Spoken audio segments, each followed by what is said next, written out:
You must love podcasts if you're listening to this. Do you want to start your own one or you already have one? Then follow Smarter Podcasting to get expert advice from me, Neil Mackay, the podcast guy.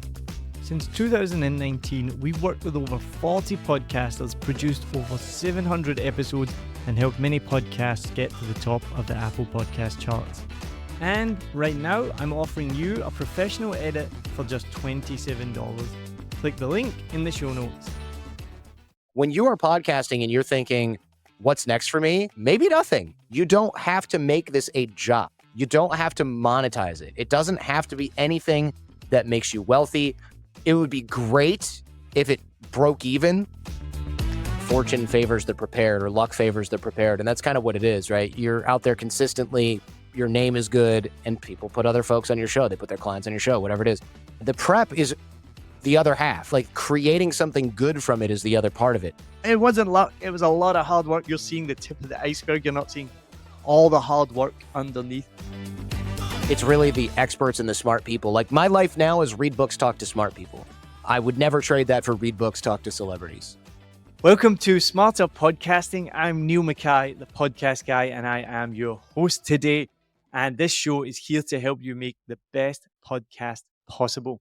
Now, in today's episode, my guest is going to show you how to extensively prepare for your podcast interviews. We've had some of the biggest names in podcasting on the show already. We've had Adam Scheibele, Ariel Nissenblatt, and Sam Sethi, just to name a few. But in this episode, we have, without a doubt, the biggest name for sure. And there is a chance that you have listened to his show already. He was a Wall Street lawyer turned podcaster whose show was voted one of the top shows by Apple in 2018, and Forbes magazine called him a podcasting guru. His show has millions of downloads per month. His YouTube channel has over 230,000 subscribers, and his top video has been viewed over 3 million times. He has interviewed some of the biggest names, from Dennis Rodman to Tony Hawk, Moby, and Cesar Millan, just to name a few. My guest today, I'm excited to introduce, is Jordan Harbinger. Thank you for joining me, Jordan Harbinger from the Jordan Harbinger Show. Thank you. It's funny when you say the name and then you say the show title, it doesn't sound as creative as it maybe wanted it to be. But then again, who names a show after themselves and expects that to sound creative? I don't know. Only this guy. Let's just say my expertise shines in some areas and not so much in others. Well, tell me, how did you go from being a Wall Street lawyer to a podcasting guru? Yeah, I mean, podcasting guru is kind of a funny thing because I didn't brand myself that way, but if you've been in the game for 18 years, I guess that's how it goes. So I actually started podcasting early. I was teaching a class in law school, not as a professor, just sort of like a elective, networking for young lawyers or something like that. And I started teaching it at a bar because the room we needed was often locked. It didn't have air conditioning. I was like, look, the same 5 people are showing up. Let's just hold it at a bar and get a beer or not.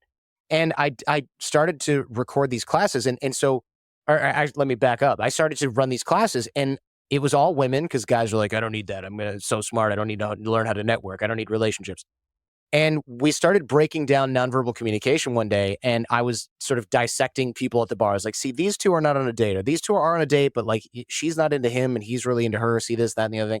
And I started reading the body language, and I was like, we're sort of guessing at this, but like we're with some certainty we can sort of say with some confidence what's going on. And the women were like, whoa, I feel like I can do that, but I've never been able to articulate it before. So we then totally got derailed into just doing that basically every day because that's what they were interested in. And I had some networking systems and things like that they took notes on, but mostly they were interested in these breakdowns of like people's nonverbal communication. Then word started to spread, and it was like, one day I had 5 women at the class. The next day I had like 11 women in the class. Then it was like 16, and we started running out of space, and it was like, oh gosh, what are we going to do? We got to limit it. And then guys started to go, how come every Thursday you're out with like 20 women? What's up? And I was like, oh, I'm teaching this class. Like, they're not interested in me. They're just interested in the things that I'm saying. So then guys started showing up, and they were like, wait, I need you to start from the beginning. And so I started recording the things I was saying because I'm like, dude, this class has been going for 3 weeks. You show up on week 4 and you're like, start from the beginning. Like, what class works like that? None. you listen to this CD of me talking, because I had like a Sony mini disc player and I put a lavalier or something up to it. I was like, okay, I'll record this. You go and sort of listen to this CD that I burned for you. And then what happened was guys were like, hey, I need another CD. And I was like, you guys are knuckleheads. You're losing it. And so I started charging them like $5. Then I started charging like $20 because nobody was giving me the CDs back. And I was like, hey, what gives?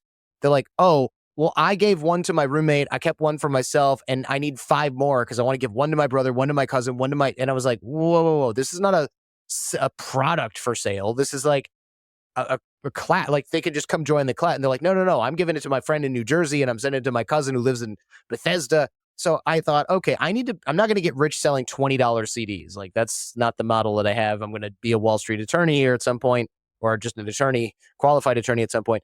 So I started to look around for ways to distribute audio files online, which sounds very obvious and rudimentary now. Like you could do that pretty much anywhere, but there was no YouTube. There was no SoundCloud. So we found podcasting. A friend of mine's like, you should check out this thing called podcasting. It's like you could put audio files basically up like a show.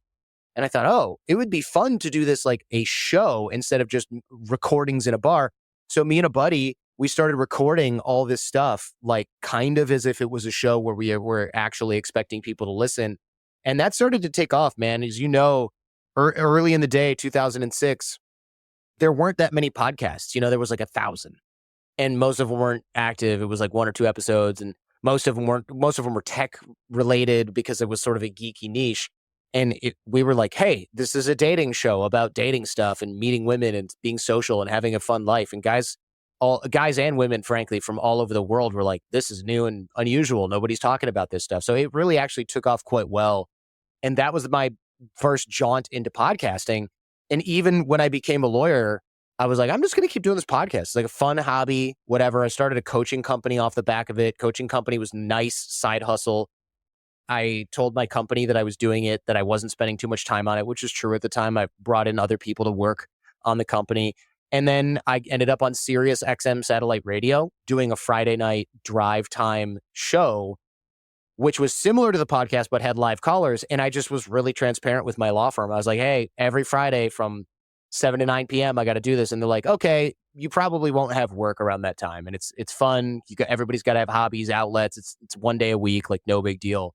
And they were mostly also kind of like enthralled by the fact that one of their junior associates had a live call-in show on satellite radio. Like that's, it's legit. It's not like, oh, I got to do this arts and crafts thing every 7 p.m. underwater basket weaving. They were like, oh, we can listen to that in the office while we do work. And we can even call in and like mess with you because it was that kind of law firm. So I'd be taking calls and I hear these like Brooklyn accents and I'm like, I'm pretty sure that's my boss, like calling to screw with me, probably in a conference room full of associates having a laugh at my expense. But it was awesome, man. It was like really just a kind of a dream come true because I really like talk radio. As you can tell, I'm monopolizing the conversation right now. But I was able to do a podcast, own the medium of the sort of means of distribution, right? Have it be decentralized, but then also have this radio show and then also just make a really good living as an attorney. And then all of that, eventually came to a crashing halt as the economy tanked. But I didn't panic because I thought, oh, even though the law thing is winding down for me and people are trying to find new jobs, I actually should just go all in on the thing that I like. And it's funny how I came to that conclusion because a buddy of mine who was like, not that great at music, not that great at singing, not that great at the guitar, not that great at the whatever. He was like, yeah, I lost my job. I'm getting laid off. If I'm going to have a go at this music thing, like now's the time, man. If I'm never going to be able to do this again, like now's the time I really got to go for it. And I thought, if this delusional dude can think he's going to be like the next Paul Simon or Paul McCartney, whatever, with his guitar harmonica thing and singing at open mic nights at bars, I am ridiculous if I don't take the momentum I have. I'm on Sirius XM satellite radio every week during the evening drive. I've got a podcast that thousands or even tens of thousands, whatever, people listen to. I've got a successful coaching company. Like if I don't take that initiative, I'm an idiot. If this guy thinks he can do it, which like maybe he's right, I'm actually dumb if I try to if I throw this opportunity away, right? Because they gave me severance and they're like, all right, got to wait out this economic bubble thing. And I was like, man, either get another job I don't like and hope that they're cool with what I'm doing, or just like go all in on the thing that I love. And I'm so glad that I chose myself. I was 27. It would have been real easy to look at those student loan payments and be like, yeah. But I was like, you know what? I'm going for it, man. Defer the loans for a minute, scrape the dust off from getting laid off, and throw, I lived like a college student. So I was like, all right, I could just live like a college student for longer, and I have plenty of savings because Wall Street money is Wall Street money, right? So that was the beginning of the show. And I basically, that was 2006, 2007. And I think the economic crash was like, what, 2008 or something like that. So that was when I was like, all right, I'm going all in. And it's been nonstop since then. I'm so glad that I'm not a lawyer right now. No offense to attorneys listening to this right now. That's such an inspirational story. And I think it is what drives a lot of podcasters and gets people into podcasting when they see shows like yourself that has millions of downloads. Right. And I think it's what leads to not a lot of people, but some people getting into podcasting because they think they're going to have the same story as you. Yeah. And they're going to monetize and make lots of money, and it's going to be the full-time job, and they're going to interview Cesar Millan. And unfortunately, that you really are in the top 1%, top 0.1% Yeah. of podcasters. But for someone listening, or someone who is listening and gotten into podcasting because they want that, what advice would you give them? Oh, I mean, I would give them the same advice that I sort of gave myself in the beginning, which is, this is probably a hobby and not a job.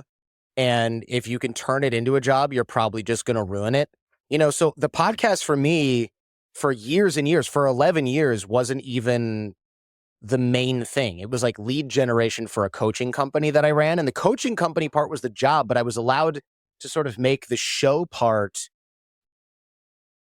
the fun part, right? That was like, I could do whatever I wanted. I just had to throw in commercials for my coaching stuff, throw in some teasers, throw in some whatevers. But I was able to sort of carve that domain out. And then a few years ago, I just decided I'm not going to do any of the coaching stuff anymore. I had like a split with some of my business partners. I'm just going to do the show stuff. And so it's turned it into a job, but I love what I do. And I've got so many systems in place that it doesn't feel like work. But I would say to anybody, nobody's sitting around right now, reasonable people are not sitting around right now going, I love building Lego sets with my kids. One day I'm going to monetize this and be rich. Like, no one does that. No one's setting up trains around the Christmas tree and is like, you know what? I love collecting trains. I am going to be a champion train collector, and I'm going to be rich doing this. If people go out for a run and they run a marathon every year, that's a pretty serious runner. None of those people think, I am going to be rich doing this. This one day is going to be make me millions of dollars. No one thinks that. But somehow, with podcasting and other similar endeavors, they're like, yeah, I like talking about baseball with 3 of my buddies. You know what? We're going to be super famous and super rich. And it's like, what delusional shit is this? If I can say that on your show. Why would you think that? Because even if that is the case, which it's like going to Hollywood and starting to act, and you're like, my goal is to be rich and famous. Okay, a lot of people do that, but how many people succeed? This is more like going to a community theater in, again, Bethesda, Maryland, to just pick on my friend over there, and going to community theater and going, one day I'm going to be in the sequel to Ocean's 11 because George Clooney is going to discover me at this community theater. Like, not going to happen. So just enjoy being an actor in a community theater. There's nothing wrong with it. It is a hobby. So when you are podcasting and you're thinking, what's next for me? Maybe nothing. And that's totally fine. That's totally, totally fine. You don't have to make this a job. You don't have to monetize it. It doesn't have to be anything that makes you wealthy. It would be great if it broke even, like you paid for your microphone, your hosting fees were covered. Maybe you got some free crap from some sponsors occasionally, t-shirts, I don't know, some free protein powder. Like, that's a win, man. That is a win. But what most people do is they put so much pressure on themselves that they quit, right? And that's why, that's the actual reason why most people aren't successful in podcasting, because they quit early. And so it's tough, right? Because you have no guarantee of success, but you're definitely not going to succeed if you quit after a year, right? So it's tough. It's tough. I think the worst thing you can do with any hobby is try to turn it into your job. And I think the worst thing you can do with something you love is try to turn it into something more than a hobby. If it happens to be that way, like you're just crushing it, you've started a true crime show with your friend, it took off, you're getting 500,000 downloads a month, sponsors want to pay you, you live in a place where that kind of money is totally fine. You don't need a job anymore. You can focus on the show. Like that's a blessing. But for most of us, it's just never going to happen. I didn't even plan to be a full time podcaster until 6 years ago when I stopped the coaching company thing. And I was like, gosh, is this even possible for me to make a living doing it? And the answer is obviously yes. I mean, I got pretty lucky, but I've been in the game for almost 2 decades, and I was one of the first to market. Not only was I one of the first to market, I was one of the first to market that still exists now. So there were plenty of people that were early that could have taken that sort of first mover advantage, but they stopped. I'm just still here. I just basically had to wait everyone out.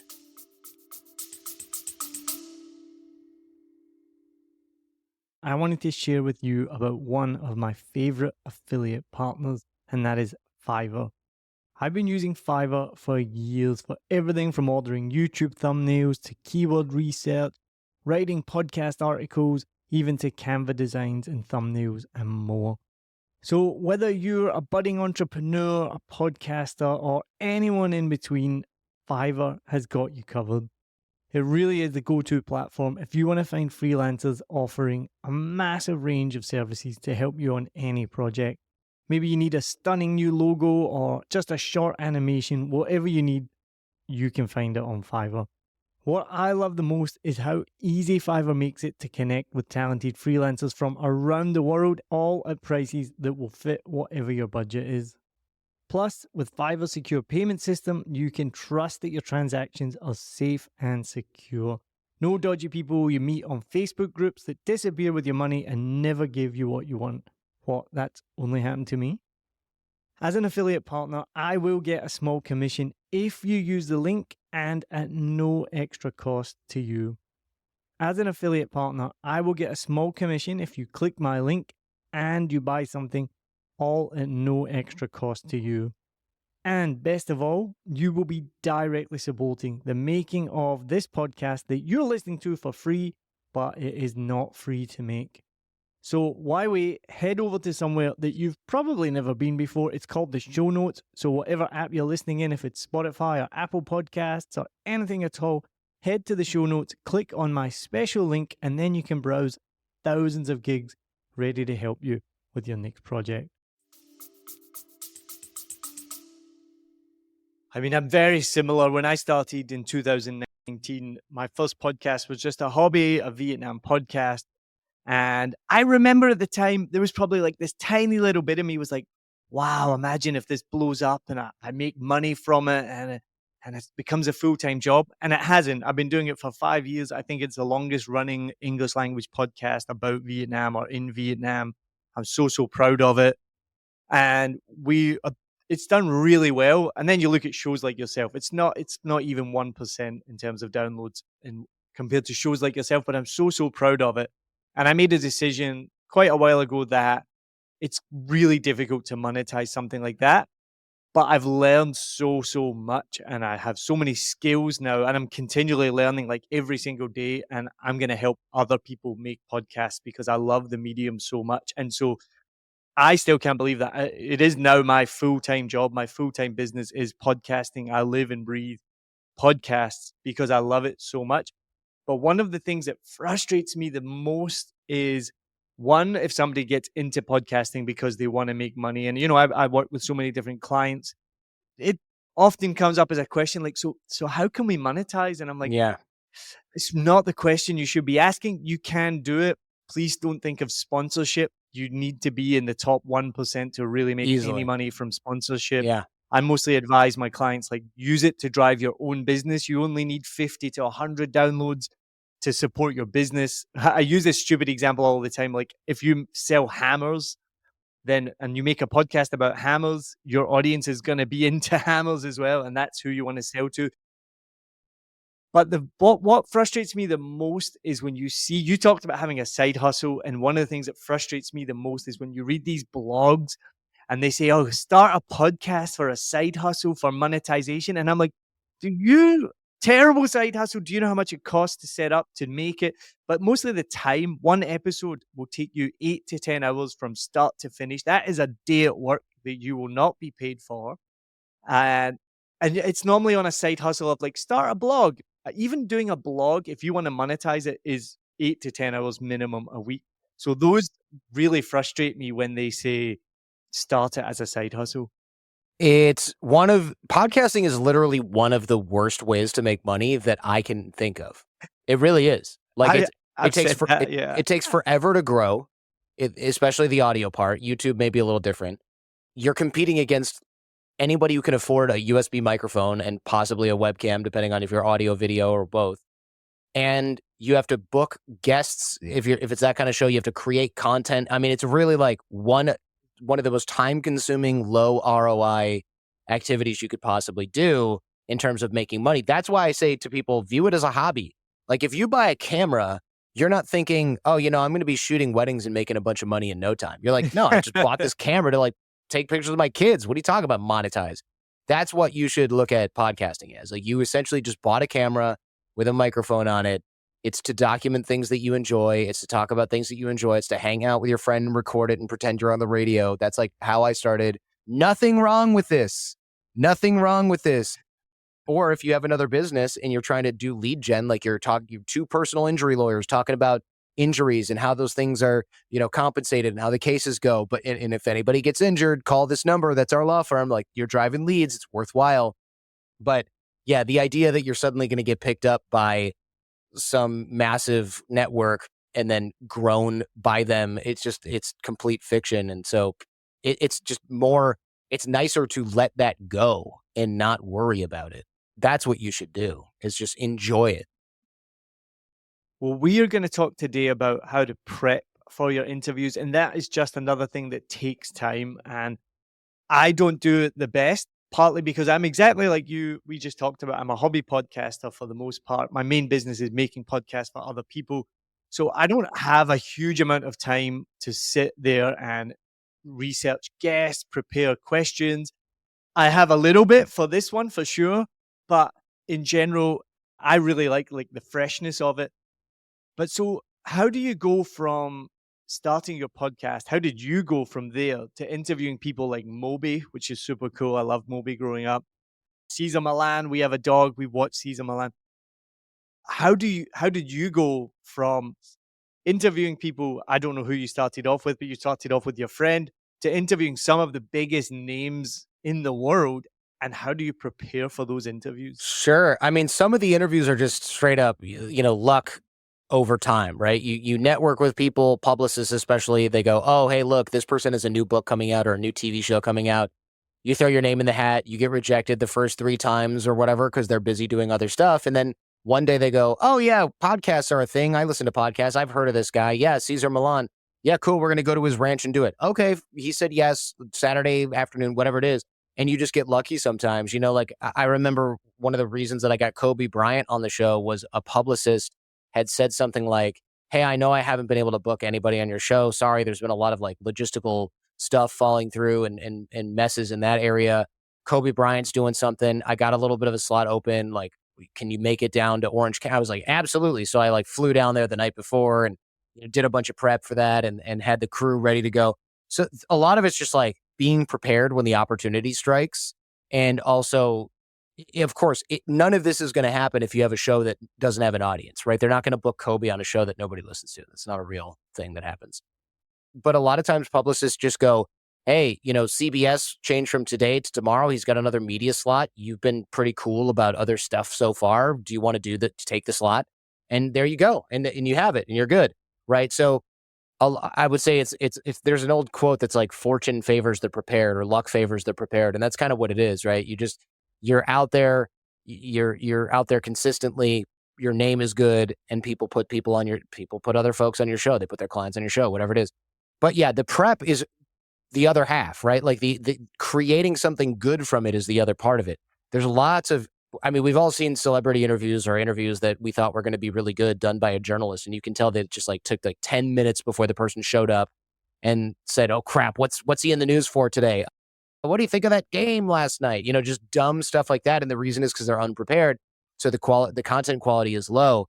And that's what I don't do. Like what the Jordan Harbinger show is known for is really good prep, because I don't take shortcuts. There are no shortcuts. Everyone's heard that before, but there are systems. And that's, I think, the thing that people overlook. If I book a guest, and I know we only have like 15 minutes here, but when I book a guest, I read the whole book. And whenever I tell people that, I just see people go like, oh man, I can't do that. And I thought that way too in the beginning. I used to be like, oh, I can't read the whole book for every guest. It's too time consuming. And one day I read the whole book for a guest because it was a big name for me at the time, Robert Greene, and a well-known author. And I read his whole new book. It was massive. And the interview went super well. And he was like, wow, this is a really good interview. Like, you're a good interviewer. And I thought, well, that's super high praise, man. That's amazing. This is probably like well over a decade now. That was one of the coolest things I ever heard. And I told my wife, I go, if only I could be this prepared for every guest. And she goes, well, you could be. You just have to read the book for every guest. And I go, that's so much work. And she goes, yeah, I mean, you could get away with not doing it and you could be like good-ish or okay at it. Or you could be this good every time if you just actually do the work. Now, she didn't say it like that, but that's what I heard, which is you can make excuses about why this is too hard, or like why this is something you can't possibly be bothered to do, and da-da-da, and you have other competing yada yada, but like the best thing, now, like you can no longer lie to yourself and say that you can do the same quality interview without the same quality prep. And I was like, crap, I can't lie to myself anymore. So it became read the book for every guest. And then it became read the book for every guest and then listen to other interviews that person is on. And then it became read the book for every guest, listen to other interviews that person has done, and then also maybe read some like negative reviews of the book or some criticisms of that person's work or something along those lines. And that gave me a more well-rounded picture of the person I was talking to. And that's a lot of work, man. Reading the whole book. Like, I'm not a fast reader. So I'm thinking like, if I go on a plane and I'm able to just like plow through a book, it's going to take me like 7 or 8 hours, right? That's a full day of work. I can't be doing other things, can't multitask well during that time. Maybe I can go for a walk and listen to the audiobook, but I can't like check my email and read a book. No, I don't think anybody really can. So I'm putting in that amount of work. It's a full day of work to prepare for a good interview, at least one day. And then, I take a bunch of notes during that time. I'm not just listening to the book and going like, okay, I think I got it. There's notes. And then maybe there's 5 or 8 pages of notes. Then before the interview, I go through the notes again, like literally the hour before, and I rearrange them and I put, this is going to sound better over here. And like, oh, this is kind of a fun thing. Actually, I'll put this over here. Ooh, this is a really sad story. Okay, so after that, I need to put this like funny story to bring the energy back up in the show. I'm doing all kinds of stuff like that. I'm not just like shooting off the cuff. It's supposed to sound like I'm shooting off the cuff. I'm not lying to the audience. They know I have notes, but it's supposed to not sound like I'm reading because I'm not reading. But it's also supposed to sound casual. And also during the conversation, if they bring up that thing that's down here, naturally, I'm like, oh crap, okay, I got to move that thing up here because they brought it up, which means that the following thing, they brought up the sad story, so now I got to move the funny story earlier to bring the energy back up. But then I can't just go from that funny story to another funny story. I got to move that other funny story back down. And so I need to put some other content over here that I wasn't going to bring up till the end of the show. And I'm doing all that in real time, while having a conversation, which is very difficult because you got to remain present during a conversation, but you also have to be like, okay, mentally check that box that's been done. So I use Google Docs and I use the highlighters, right? And it's like yellow, done. Green, come back to it later. And then if they're telling something and they're telling a long story that maybe I've read before or heard before that I've teased out of them, I take that like 30-second period and I'm like, okay, copy, paste, move this, reshuffle this, so that I'm constantly scrolling down so that I get a good idea of the timeline left on the show. Because what you don't want is like a bunch of pieces all over your notes, right? You want to be able to sort of go, okay, I've got 3 pages left. I've got 30 minutes left. We're doing good. Like, this is working. What you don't want is like, oh, I think it looks like maybe I've got like 5 pages, but then there's this thing and then there's this other thing and there's this other thing. And I think I have like 30 minutes. Like, that's, now you're going to run out of time and you don't know what's important. And I've also found that, doing this in real time is actually quite key, because what happens is you go, oh, I've got 18 minutes left, but I've got 30 minutes of content. Okay. Game time decision. This isn't that important. This isn't that interesting. This one is important. This one's super interesting. Okay. Gray these out. And if by some miracle we have more time, I can come back to them later, but I'm skipping to the good stuff. Right. And it's like you have to be able to do all of that in real time without getting distracted and bogged down in it, because you still have to listen. It's actually a learned skill, to say the least. There's a few key takeaways I've taken from what you've said there. Number one is, and this is really key and crucial for everyone, listen to your wife. Yes, that's the main takeaway, I think, from most of what I've just said. Listen to your wife. Well, the thing is, she wasn't going to lie to me, right? She was like, oh, this is a crucial time where, like, Jordan has realized that he has to do this to perform at the top level. And I can either, like, smooth this over and give him permission to be less than, or I can sort of go, what do you think you need to do to be great? Do you think you can get away with it? And like, if you're honest with yourself, and you look me in the eye and say you don't really need to do that? And the answer was no. I need to put in the work. And so there is a such thing as too much work. There's too many notes. There's too much content that you're not going to get through, etc. I see this mistake as well. I see these podcasters that do like 3-hour long shows. Sometimes people like to watch those, but sometimes people don't. And I'm thinking, oh, you have inadequately prepared this conversation. It appears that you've prepared a ton of material, and maybe you have, but what you have failed to do is look at how this stuff is important, this stuff is important, this other stuff is not important, because you don't know what you're going to get. So you end up with these crazy long 3, 4, 5-hour long conversations where 60% of it probably didn't even need to happen, but the guy prepared it, so he asked it, and then he didn't edit it out, even though the content was not necessarily what the audience really needed. So a lot of the good feedback I get is, this show is what these other shows could be if they prepared better. And it's true. Making a short show, I mean, my show's an hour plus, it's not that short, but making a show that's 4 hours, that's rambling and goes off in a zillion different directions, and you're talking with a physicist about whether or not they believe in love or some crap like that, like, you don't need to do that. If you really prepare and you really want to hit it out of the park, it's about distillation of the best stuff, not about getting the most comprehensive brain snapshot of this person who's now just tolerating you, right? Because you got to respect the audience's time as well. There's a bunch of unemployed stoners watching YouTube that have nothing but time. But for a nice professional audience like that who listens to the Jordan Harbinger show, people who've got places to go and people to see and careers to attend to, children to attend to, you have to respect their time. So you want like an hour and change of super high impact distilled stuff that doesn't feel like homework or doesn't feel like a university lecture, feels like a natural conversation, but is still loaded. And you can't get that unless you prepare.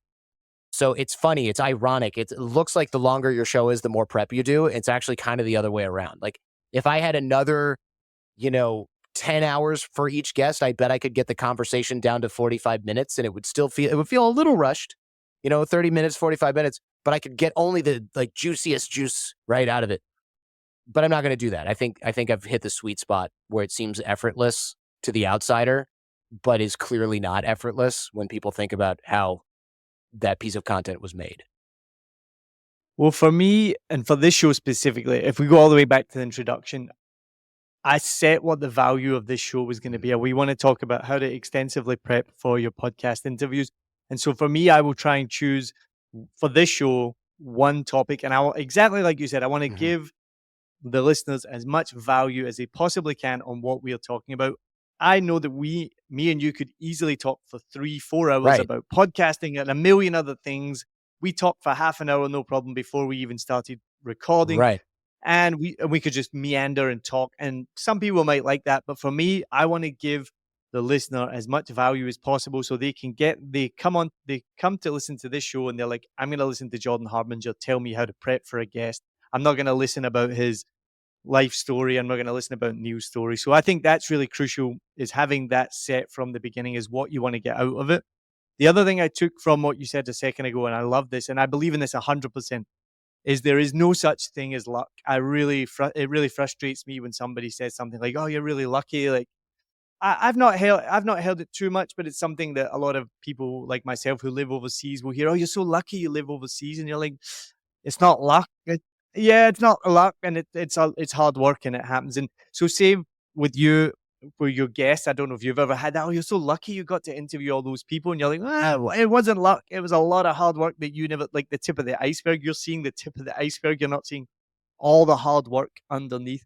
And the last thing that you mentioned is something that I just wrote about this recently, actually, in a blog and on a LinkedIn post, is it's a really difficult skill to think while somebody else is to think while you're actively listening, to think while someone else is talking or while you're talking.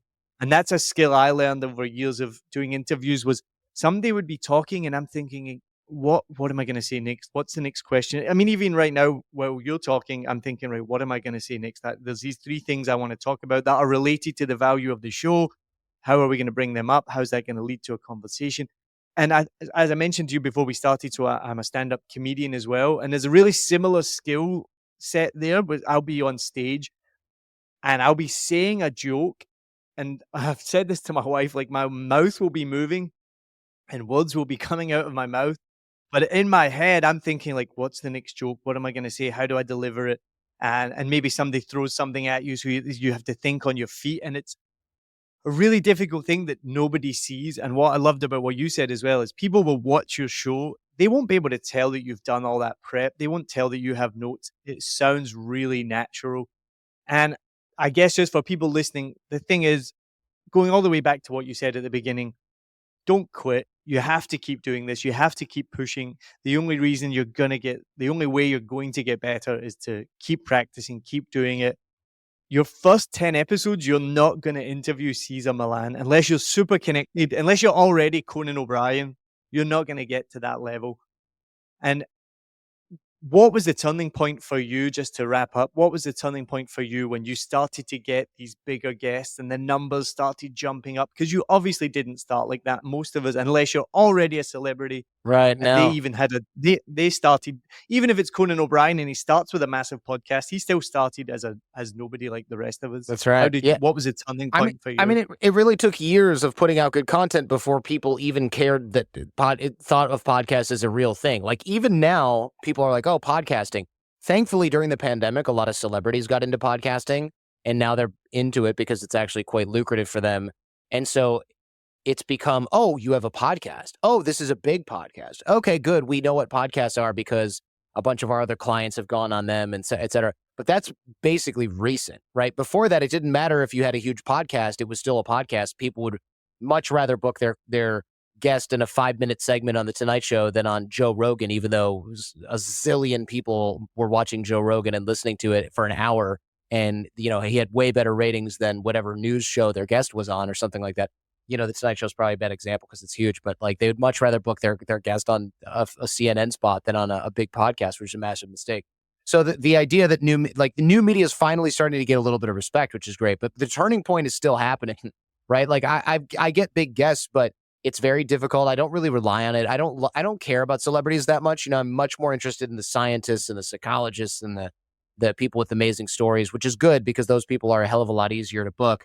But yeah, I would say the turning point came in about 7 years when I finally realized, like, oh, my quality of work is really good. I can get these authors. This is exactly what they want. And authors is still like sort of a high tier for me, right? There's authors writing about great things. These are people that are really passionate about their work.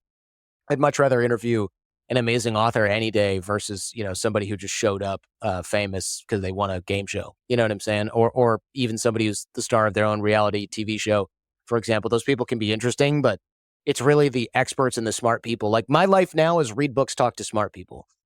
I would never trade that for read books, talk to celebrities. I love that recently on your show, or I don't know how long you've been doing it, but I listened to a couple recently that you're doing paired guests. So I think they're two old shows, and you've got like a kind of famous person or well known name with a lesser well known name. And I guess the intention is for people to, I know that's why I did it. You're like, oh, I know this person, I'm gonna listen to it. But then you get to listen to the lesser known person as well. Oh, interesting. Like a mashup. Yeah, my YouTube team's probably doing stuff like that. I don't pay too much attention to YouTube because I don't want to have to create for the algorithm. I like to create audio based on things that I like. YouTube, you have to create for YouTube. So I've sort of handed that off to folks that know how to do that because I don't want to be thinking about what does the robot over at Google headquarters want to Yeah, see. yeah. I just want to As follow you my own should. interests. But it's nice talking with you, man. I really appreciate the opportunity to come on the program and kvatch with you while you're over there in Vietnam and I'm over here in California. I can hear my kids They're rumbling in back. the next room, wanting to No worries. mess up whatever I've cleaned up during the day. So Yeah. Quick last question. Sure. Who's your favorite person you've ever interviewed and why? Ooh, really tough. I mean, one that always sort of comes back to mind is this guy, Jack Barsky. He was a former spy who had pretended to be an American, and they based a show off of the program that he was in called The Americans, really cool spy show. And he stole it. The episode was quite long. He stole an identity of a dead baby, basically, learned English, went through Canada, snuck into the United States, pretended to be this American, got a job at an insurance company. And then when the Soviet Union fell, they were like, you need to come home. And he was like, I don't want to go home. I like America. So he stayed here. He only got caught years later. Well, I don't want to spoil it, but he got caught years later doing something, but it wasn't spying. So it's quite fascinating. He still lives in the United States. Really, really fascinating episode. Jack Barsky, Barsky, if people are interested in that kind of thing. It's just a fascinating episode, an amazing story. But there's a lot of really interesting folks on the show. That's just one that tends to pop up over and over again. Nice. Well, thank you so much. I really appreciate your time. I hope we can do this again sometime and talk about a different topic. Remember, if you enjoyed this episode, then please share it with somebody else. Please share it with someone who also is passionate about podcasting as well. Don't forget to follow, subscribe, like, turn on the notifications, all of that stuff. And Jordan, thank you so much for coming on. Thank you, man.